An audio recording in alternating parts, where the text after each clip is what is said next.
Hello, I'm Karen. Welcome to Karen Massey Therapies. This short video is how to work on bilabial sounds during play.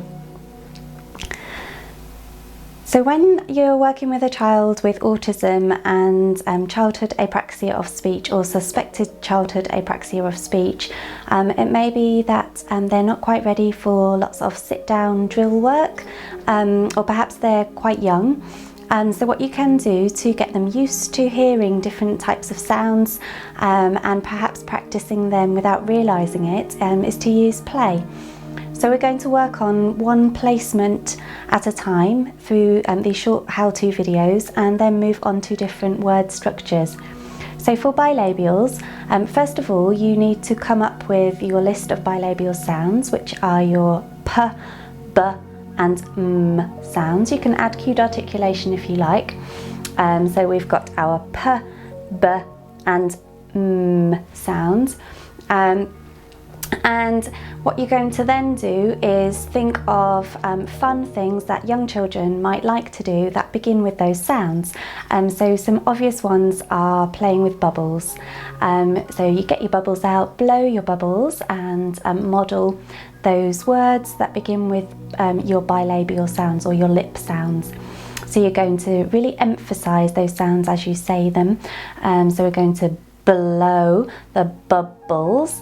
And then when the bubbles have been blown, we're going to pop the bubbles. Okay, so you've got blow, you've got bubbles, and you've got pop.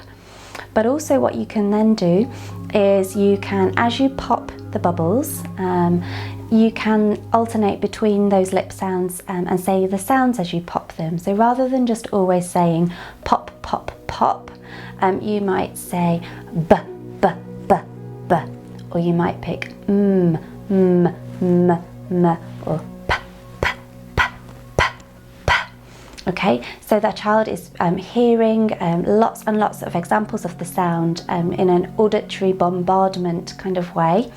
Another idea for the bilabial sounds would be to have a monster that you're going to feed, and as you feed the monster, he's going to rub his tummy and say mmm, mmm, mmm. Okay, maybe it's a mummy monster. And so mummy monster loves her food, yum yum, mmm. Lots of opportunities to reinforce those lip sounds, those bilabial sounds, simply as you play. Thank you for watching this video. If you're interested in finding out more about autism and childhood apraxia of speech, you can find our book on Amazon, and please subscribe to our channel. And also we are hosting a series of events in 2020, beginning on Thursday the 9th of January. So if you'd like to come to one of our events, please look us up on Eventbrite, and we'll also be advertising our events via our social media channels. Thank you for watching.